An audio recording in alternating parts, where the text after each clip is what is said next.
Assalamualaikum warahmatullahi wabarakatuh. Perkenalkan, nama saya Rinaldi, NIM 119170030, Prodi Teknik Mesin TPB 13. Di sini saya akan menjelaskan kode program C++ yang telah saya buat sebelumnya. Oke, di sini merupakan program pertama yang saya buat. Program ini berfungsi untuk menghitung energi yang tersimpan dalam kapasitor. Terdapat 3 rumus untuk mencari energi yang tersimpan dalam kapasitor, yaitu rumus pertama jika Q dan C diketahui, rumus kedua jika Q dan V diketahui, dan rumus ketiga jika C dan V diketahui. Program ini saya buat untuk membantu seseorang mencari energi yang tersimpan dalam kapasitor jika seseorang tersebut tidak hafal 3 rumus ini. Ini merupakan flowchart dari program saya. Pertama main, mulai, kemudian mendeklarasikan integer pilih dan char lagi, kemudian menampilkan menu, 3 menu ini, kemudian user memilih antara ketiga ini. Jika user memilih satu, maka program akan berjalan di sini. User menginputkan banyaknya percobaan, kemudian ini mendeklarasikan float Qn, Cn, dan Wn. Ini merupakan fungsi array untuk menyimpan data. Kemudian melakukan looping for, ini berfungsi untuk menghitung energi yang tersimpan dalam kapasitor. Program ini akan terus berjalan sampai I kurang dari N. Kemudian ketika selesai akan di looping kembali. Looping di sini berfungsi untuk mengoutputkan dari W tadi yang sudah dihitung di sini. Kemudian ketika selesai, program menanyakan apakah user ingin kembali ke menu. User menginputkan lagi, jika lagi sama dengan ya, maka program akan kembali ke sini, ke menu awal, dan user bisa memilih lagi antara 1, 2, dan 3. Namun jika user memasukkan input lagi sama dengan T, maka program akan selesai. Nah, ini ketika ketika user memilih 2 atau 3, program akan berjalan sama seperti ketika user memilih 1. Perbedaannya hanyalah rumusnya saja. Oke, di sini merupakan kode program pada aplikasi C++.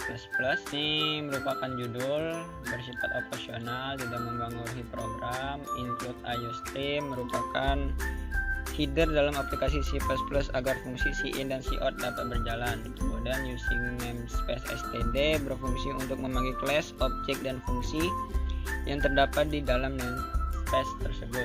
Kemudian mendeklarasikan integer pilih dan lagi. Ini integer main merupakan fungsi utama program. Akan ada menu, kemudian sistem CLS ini untuk membersihkan layar. Kemudian ada cout ini merupakan tampilan awal ketika pertama kali program dijalankan. Kemudian user memasukkan pilihan antara 1, 2, dan 3. Ketika user memilih 1, ini merupakan fungsi percabangan, maka bagian sini yang akan berjalan programnya.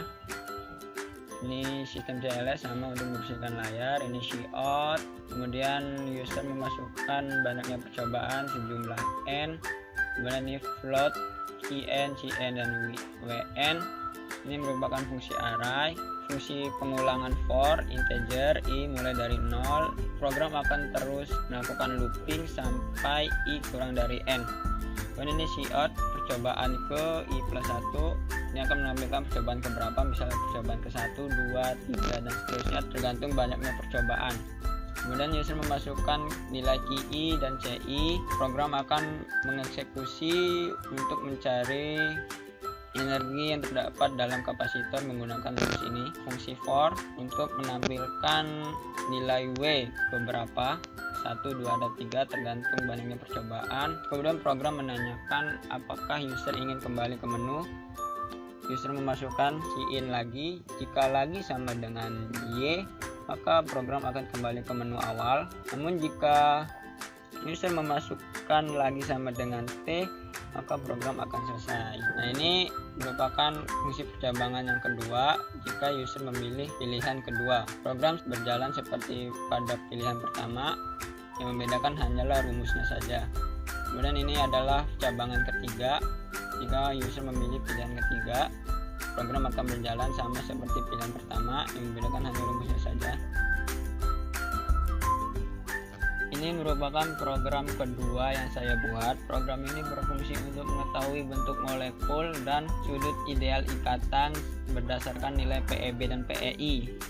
Alasan saya membuat program ini untuk membantu seseorang mengetahui bentuk molekul dan sudut ideal ikatan tanpa harus menghafal tabel VSEPR. Ini merupakan flowchartnya. Pertama main mulai, kemudian mendeklarasikan integer pilih dan char lagi, kemudian output, dan user memilih antara 1 dan 2. Ketika user memilih 1, maka program di sini akan berjalan. Ini merupakan array 2 dimensi dengan 4 baris dan 7 kolom.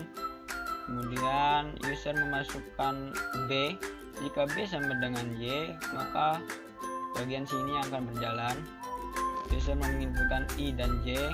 Kemudian program akan mengeksekusi A sama dengan nama, I sebagai baris dan J sebagai kolom. Kemudian program akan menanyakan apa yang ingin mencari lagi.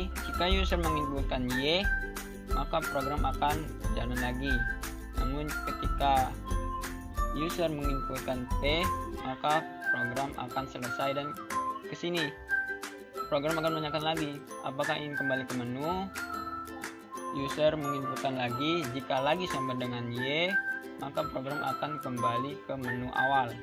Namun jika lagi sama dengan T, maka program akan selesai. Kemudian ini jika pilihan kedua, sama seperti pada pilihan pertama, yang membedakan hanya outputnya saja karena data yang disimpan dalam array berbeda.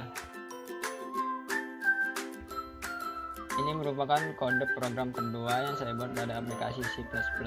Pada baris pertama ini merupakan judul bersifat opsional. Pada baris kedua sampai baris ke-9 ini saya sudah jelaskan pada program pertama sebelumnya. Kemudian ini ada cout, ini merupakan tampilan awal ketika pertama kali program dijalankan. Kemudian user memilih antara 1 dan 2. Ketika user memilih 1, maka program bagian sini yang akan berjalan. Saya menyimpan data pada array 2 dimensi dengan 4 baris dan 7 kolom. Data yang saya masukkan merupakan bentuk dari molekul. Program menanyakan apakah ingin melanjutkan. Ketika B sama dengan Y, maka user memasukkan nilai I sebagai PEB dan nilai J sebagai PEI. Kemudian dieksekusi A sama dengan nama, I sebagai baris dan J sebagai kolom. Kemudian cout-nya merupakan A. Kemudian program menanyakan lagi apakah ingin mencari lagi. User memasukkan B. Ketika ya, maka program bagian sini akan berjalan lagi karena ini menggunakan perulangan while. Namun ketika user memasukkan B sama dengan T, maka program akan ke sini. Program akan bertanya kembali apakah ingin kembali ke menu. User memasukkan sin lagi.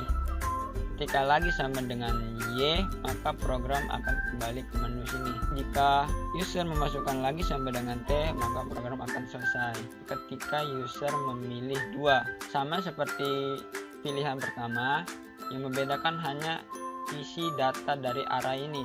Pada array pertama saya mengisikan bentuk molekul, namun pada data kedua saya mengisikan array dengan sudut ideal ikatan.